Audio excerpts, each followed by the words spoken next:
இந்த உலகத்துல என்ன சோகம் தெரியுமா? வெற்றிக்கான ரகசியத்தை யாரும் சொல்றது இல்ல. அம்மா அப்பாவும் டீச்சர் மட்டும் தான் சொல்லுவாங்க. அவங்களுக்கும் தெரியணுமே, தெரிஞ்சா சொல்லி கொடுத்துட்டு போவாங்க. பல பேருக்கு தெரியறது இல்ல. ஒரு பாட்டிக்கு பாம்பு கடிச்சிருச்சு. அது 50 வருஷமா பாம்பு கடிக்கும் மருந்து சொல்லும். பாம்பு 50 வருஷமா பார்த்துட்டு இருந்திருக்கு. கரெக்டா பாட்டிய கடிச்சிருச்சு. பாட்டி மயங்கி கீழே விழும்போது வாயிலா நுர. ஊர்ல இருக்கிறவங்க வந்து எல்லாம் கேட்கறாங்க, பாட்டி என்ன பாட்டி பாம்பு கடிச்சிருச்சா பாட்டி? என்ன பாம்பு பாட்டி? கண்ணாடி வெறியன், கட்டு வெறிய, மருந்து சொல்லு பாட்டி, காப்பாத்திடுறோம். எங்க வச்சிருக்க பாட்டி? அது ரகசியம் சொல்லிட்டு செத்துருச்சு பாட்டி. செத்தாலும் சாவேனே தவிர வாழ்வில் ரகசியங்களை சொல்லித்தர மாட்டேன் என்ற வஞ்சக உலகத்தில் ரகசியங்களை சொல்லித் தருகின்றவர்கள் ஆசிரியர்களும் பெற்றோர்களும் மட்டும்தான் என்பதனை குழந்தைகளே புரிந்து கொள்ளும். அவர்கள் ஏதேனும் ரகசியம் சொன்னால் அவர்களால் யாரேனும், எங்க வீட்டுலதான் அப்படிதாங்க, நம்ம பிள்ளை நம்ம பேச்ச கேட்காது. என் பிள்ளை என் பேச்சு கேட்கும்னு நினைக்கிறீங்களா? ஊரெல்லாம் கேட்கும், அவன் கேட்க மாட்டான். அதனால நாங்கெல்லாம் என்ன பண்ணுவோம், யாரையாவது கூட்டிட்டு வந்து பேச்ச கேட்க வைப்போம். சரியா? உங்க வீட்டுல இருக்கிற அம்மா அப்பா எல்லாம் என்ன நினைச்சிட்டு உட்கார்ந்து இருக்கிறாங்கன்னு நினைக்கிறீங்க? நான் சொல்றதெல்லாம் இந்த அம்மா சொல்லுது, அவ்வளவுதான். அவங்க சொல்றதா என் வாய்ஸ்ல நான் சொல்றேன். எங்க வீட்டுல எங்க அம்மா வந்து எனக்கு 2 சித்தப்பா, ஒரு பெரியப்பா, ஒரு அத்தை. மாசம் மாசம் வந்துருவாங்க. கரெக்டா டிஃபன் சாப்பிட்டு எல்லாம் முடிச்சிட்ட உடனே எங்களை 5 பேரை வரிசையா, எனக்கு ஒரு அண்ணன், ஒரு அக்கா, ஒரு தம்பி, ஒரு தங்கச்சி. ஆமா, எல்லாம் ஒண்ணு இருக்குதுங்க. எல்லாம் சூப்பரா இருக்குது, என்னை விட சூப்பரா இருக்கு. 5 பேரையும் நிக்க வச்சுட்டு, அண்ணா என்ன சொன்னாலும் கேட்க மாட்டேங்க, கொஞ்சம் அறிவுரை சொல்லு. உங்களுக்கு எல்லாம் கிடைச்சிருக்கா அந்த வாய்ப்பு? கிடைச்சது இல்லையா? பாக்கியசாலிகள். ஏன்னா எங்க சித்தப்பால 2ல ஒரு சித்தப்பாக்கு ஆனா அட்வைஸ் பண்ண அவருக்கு தெரியாதுன்னு அவருக்கு தெரியாது. 45 நிமிஷம் பேசல. எப்படி அறிவாளியா வந்தேன்னு நினைக்கிறீங்க? எல்லாத்தையும் கேட்கணும். கேட்கும் திறன் வளர்த்து கொள்ளுங்க. ஸ்கில்ஸ்ல, சாஃப்ட் ஸ்கில்ஸ்ல லேர்னிங் ஸ்கில் தான் ஃபர்ஸ்ட்பாங்க. கிடையாது, லிசனிங் ஸ்கில்ஸ் தான் ஃபர்ஸ்ட். கேட்கும் திறன். அதனால்தான் செவிச்செல்வம், செல்வத்துள் செல்வம் அச்செல்வம். கேட்டுக்கோ, யார் என்ன பேசினாலும் கேட்டுக்கோ. ஆனா ஒண்ணு முடிவு செய், எதை கேட்கணும் எதை கேட்க கூடாதுன்னு முடிவு செய். அந்த முடிவில் தான் உன் வாழ்க்கை அமைகிறது. இந்த பிரபஞ்சத்தில் நீ எதை செய்தாலும் அது உனக்கே திரும்பி வரும். இதற்கு நீயே பொறுப்பு. முதல்ல நினைச்சுக்கோ. யாரையானும் அவமானப்படுத்துகிறாயா? வரும் திரும்பி. பொய் சொல்லுகிறாயா? திரும்பி வரும். பிறர் பொருளை கவழ்கிறாயா? வரும். அடங்க மறுக்கிறாயா? வரும். நீ எது தந்தாலும் இந்த உலகத்துல அது உனக்கு திருப்பி வரும்.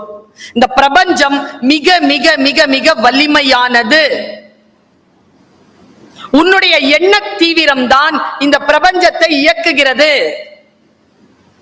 நீ எதை மிக ஆழமாக நினைக்கிறாயோ அதை இந்த உலகம் உனக்கு தரும். நான் சொல்றது பொய் இல்ல. தீவிரமா நினைக்கிறது எதுல நினைச்சிடறோம்னா, தேவையில்லாத விஷயங்களை நினைச்சிடறோம். அது வந்து சேர்ந்துருது. சரியா இல்லாததுனால அது உதிர்ந்துருது.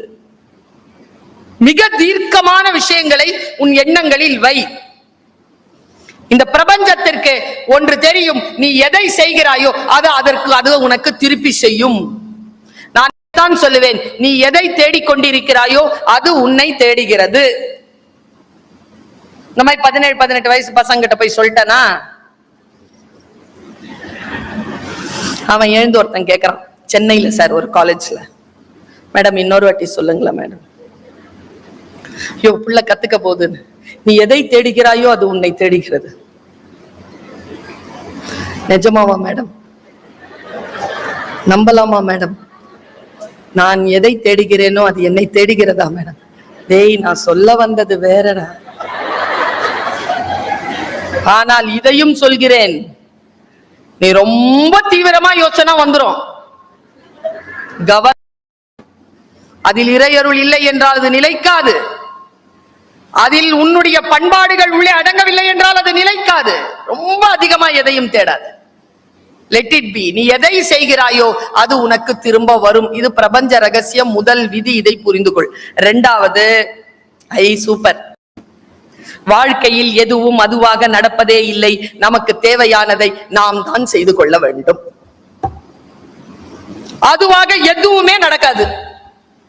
இந்த ஃபர்ஸ்ட் மார்க் வாங்குறவங்களே எனக்கு பிடிக்காதுன்னு உங்க எல்லாருக்கும் தெரியும். தெரியுமா? ஏன்னு தெரியுமா? அது எக்ஸாமினேஷன் ஹால்ல போகும்போது சொல்லும், படிச்சிட்டியா அப்படின்னு கேட்கும் நம்மள பார்த்து. நாம திருப்பி கேட்போம், நீ படிச்சிட்டியா?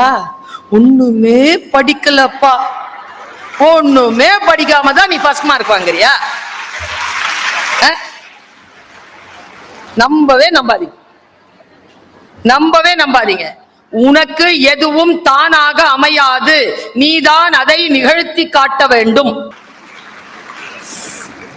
உங்கள் அத்துணை பேரையும் நான் வாழ்த்துகிறேன். இன்று ஒரு வரலாற்றுடைய நாள். ஒரு கல்வி வளாகம் வெள்ளி விழாவை கண்டு கொண்டிருக்கிறது.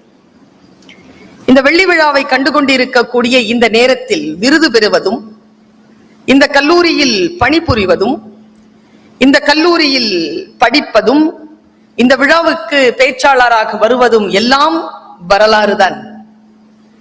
வரலாற்று சிறப்புடைய இந்த நாளை நான் உங்கள் அனைவருக்கும் வாழ்த்து நாளாக அறிவிப்பதில் மகிழ்ச்சி அடைகிறேன். உங்கள் அத்துணை பேருக்கும் என்னுடைய வாழ்த்துக்கள். இதுல என்ன ஒரு பெரிய, என்னை போன்ற பேச்சாளர்களுக்கு என்ன ஒரு சிரமம் என்றால், இங்க ஒரு 5 கேட்டகரியில ஆட்கள் உட்கார்ந்துருக்காங்க. ஒண்ணு விருதாளர்கள், இன்னொன்னு நிர்வாகத்தினர், இன்னொன்னு ஆசிரியர்கள், இன்னொன்னு மாணவர்கள். ஒருத்தருக்கு பேசினா அது இன்னொருத்தருக்கு செல்லாது. 5 பேரையும் கூப்பிட்டு உட்கார வச்சு பொதுவா பேசுங்க அப்படின்னு சொல்லியிருக்காங்க. அப்படிலாம் பேச முடியாது. நான் யாரேனும் ஒருவருக்குத்தான் பேச முடியும்.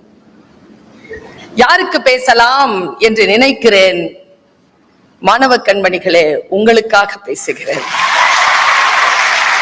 இன்றைக்கு நான் பேசுகின்ற இந்த பேச்சு அனைத்தும் மற்றவர்களுக்கு பலனுடையதாக இருக்கலாம். ஆனால் பிள்ளைகளே, உங்களை நோக்கிய பேச்சுதான் இன்றைய பேச்சு. இந்த 25 பேரை இன்றைக்கு மேடையில் ஏற்ற போகிறோம். இவர்களுக்கு மிகப்பெரிய விருதுகள் வழங்கி நாங்கள் அவர்களை கொண்டாடுகிறோம். ஏற்கனவே அவர்கள் வாழ்க்கையில் வெற்றி பெற்றவர்கள் தானே. அவர்கள் வாழ்க்கையில் எவ்வளவு மகிழ்ச்சியாக இருக்கிறார்கள். வாழ்க்கையில் சாதித்தவர்கள் தானே. மறுபடியும் ஏன் அவர்களை கொண்டாட வேண்டும்? வாழ்க்கை தான் அவர்களை கொண்டாடி கொண்டிருக்கிறது. அவர்கள் சாதனையாளர்கள் ஆயிற்று. அவர்களை ஏன் நாம் கொண்டாட வேண்டும்? நல்லா தெரிஞ்சுக்கோங்க, எந்த விருதும் ஒருவருக்கு வழங்கப்படுகிறது என்றால் அது அவருக்காக வழங்கப்படுவதில்லை. அப்படி அவர்கள் வாழ்க்கையில் முன்னேறுகின்ற பாதையில் நடந்தால் இப்படித்தான் கொண்டாடப்படுவார்கள் என்று அந்த முன்னேற்ற பாதையில் நடக்காமல் அல்லது நடக்க முனையும் மற்றவர்களுக்காகத்தான் அந்த காட்சி இங்கே அரங்கேற போகிறதே தவிர இந்த விருது விருதாளர்களுக்கானது இல்லை. இவர்களை நாங்கள் உங்கள் முன்னால் நிறுத்துகிறோம். இப்படியெல்லாம் வாழ்கிறார்கள், இப்படியெல்லாம் வெற்றி பெறுகிறார்கள். ஒண்ணும் இல்ல, இந்த 25 பேரினுடைய வாழ்க்கை பயணத்தை 2 பக்கங்கள் வாங்கி அதை ஒரு சிறிய புத்தகமாக போட்டு இங்கே இந்த வருடத்தில் படிக்கக்கூடிய மாணவர்கள் கையிலே விநியோகிங்க. எப்படியெல்லாம் இவர்கள் தங்களுடைய பாதையிலே வெவ்வேறு துறையிலே முன்னேறி இருக்கிறார்கள் என்று நமக்கு புரிந்து போகும். சொன்ன உடனே நிமிர்ந்து உட்கார்ந்தீங்கல்ல, உங்க வாழ்க்கையில ஒரு அதிசயம் நடந்திருக்கு. உட்கார்ந்த இடத்துல இருந்து 2 இன்ச்சு உயர்ந்திருக்கிறீங்க. வாழ்க்கை அப்படித்தான் வாய்ப்புகளை தரும். வருகின்ற வாய்ப்பை you just seize it. அப்படி பிடிச்சுக்கோ. இப்ப நான் பேசுறேன், நிறைய பேர் இதுல ஒரு 50 பேராவது இதுல என்ன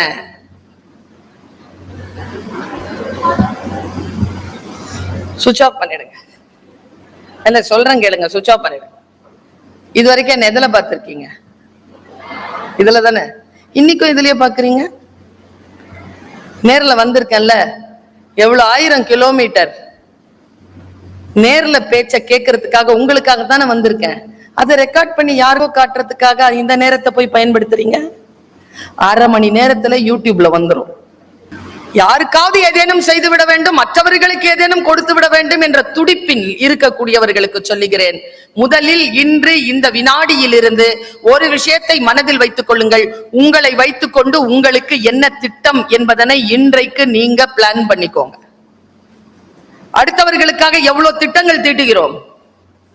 இன்றைக்கு நமக்காக நாம் வாழ்க்கையில் என்ன திட்டங்களை வைத்திருக்கிறோம் என்பதனை முடிவு செய்துவிட்டால் அந்த வினாடியை முழுமையாக நாம் வாழத் தொடங்குவோம்.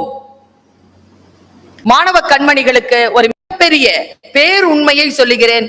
அந்த உண்மை உங்களுக்கு தெரியும், ஆனால் புரியாது. புரியும் வகையில் சொல்லுகிறேன். இந்த விருதாளர்களிடத்தில் இல்லாத, இந்த மேடையில் இருக்கக்கூடிய நிர்வாகிகளிடத்தில் இல்லாத, இதோ பேசிக் கொண்டிருக்கிறேனே என்னிடத்தில் இல்லாத, இங்கே பணி செய்யக்கூடிய எத்தனையோ பேராசிரியர்களிடத்தில் இல்லாத, உங்கள் பெற்றோர்களிடத்தில் இல்லாத, இந்த உலகத்தில் முன்னேறிய பலரிடத்தில் இல்லாத ஒரு அற்புதமான பொக்கிஷம் உங்களிடத்தில் இருக்கிறது. அதற்கு பெயர்தான் இளமை. இப்போ நீங்க 17, 18, 19 வயதில் இருக்கிறீர்கள். இந்த வயது என்பது இவர்கள் யாரிடத்திலும் கிடையாது, உங்களிடத்தில் உண்டு. நீங்கள் அந்த வயதை, இந்த ஆரோக்கியமான உடலை, இங்கே இருக்கக்கூடிய கல்வி கற்கின்ற வாய்ப்பை எப்படி பயன்படுத்த போகிறீர்கள்? திட்டமிடுங்கள். இன்றைக்கே திட்டமிடுங்கள். சில விஷயங்களை நான் சொல்லித் தருகிறேன். இந்த நிர்வாகிகளுக்கு சொல்லுகிறேன், இங்கே பணி செய்யக்கூடிய பேராசிரியர்களுக்கு சொல்லுகிறேன். இது யார் காலேஜ்? நிர்வாகிகள் சொல்லுவாங்க, எங்க மிஷனரிஸ் எல்லாம் பெரிய, நீங்க இந்த காலேஜ நடத்துறீங்க, இது உங்க காலேஜ் இல்ல. டீச்சர்ஸ், இங்க நீங்க வேலை செய்றீங்க, இது உங்க காலேஜ் இல்ல. இது உண்மையாவே ஸ்டூடெண்ட்ஸ் ஆகிய உங்க காலேஜ் தான். வயதாகி முதிர்ந்து பேர பிள்ளைகளை அழைத்து கொண்டு இந்த பாதையை கடக்கின்ற போது, பாருடா இங்க தாண்டா பாட்டி படிச்சா, இது என் காலேஜ் என்று சொல்லக்கூடிய அந்த வாய்ப்பு, வரலாறு மாணவ கண்மணிகளே உங்களுக்காகத்தான் கொடுத்திருக்கிறது, உங்களிடம் கொடுத்திருக்கிறது. உங்கள் வெற்றியும் உங்கள் வீழ்ச்சியும் இந்த கல்லூரியை பாதிக்கும். இது உங்கள் கல்லூரி. உங்கள் கல்லூரியை இந்த இளமையான பருவத்தில் உங்களுக்கு அளித்திருக்கக்கூடிய படிப்பு வாய்ப்பை, உங்களுக்கு அளித்திருக்கக்கூடிய இந்த சூழலை எப்படி நீங்கள் பயன்படுத்திக் கொள்ள போகிறீர்கள்? பக்கத்துல இருக்கிறவங்க கிட்ட பேசாம இந்த 10-15 நிமிடங்கள் நான் சொல்லுவதை உள்வாங்கி வைத்துக்கொள். இந்த நான் பேசுகின்ற எல்லா பேச்சும் உன் வாழ்க்கைக்கு பயன்படும் என்று சொல்ல மாட்டேன். உன் வாழ்க்கைக்கு பயன்படுகின்ற ஏதோ ஒரு சொல் இந்த 15-20 நிமிட பேச்சிலே தெளிவுறும். மொத்தமா கேட்டாதான் அது என்னன்னு தெரியும். என்ன சோகம் தெரியுமா? உனக்கான சொல் சேர்கின்ற பொழுதுதான் பக்கத்துல இருக்கிறவ கூப்பிடுவான். அப்பதான் போன் அடிக்கும். இங்க வைத்தால நான் கத்திக்கிட்டு இருக்கேன், என் பேச்சு யாரும் கேட்க மாட்டாங்க. உன் சொல் போயிடும். மறுபடியும் ஒரு சுத்திட்டு வரதுக்கு 30-40 வருஷம் ஆயிடும். கவனம். உன் வயதில் நான் சில விஷயங்களை பின்பற்றி இருக்கிறேன், அதனால் நான் இங்கே நிற்கிறேன். இந்த வயதில் நீ இந்த விஷயங்களை பின்பற்றினால் நான் நிற்கும் எல்லையை கடந்து மிக உயர்ந்த எல்லையில் நீ நிற்கக்கூடிய வாய்ப்பை காலம் உனக்கு தந்திருக்கிறது. அதனால் கவனமாக கேட்டுக்கொள்.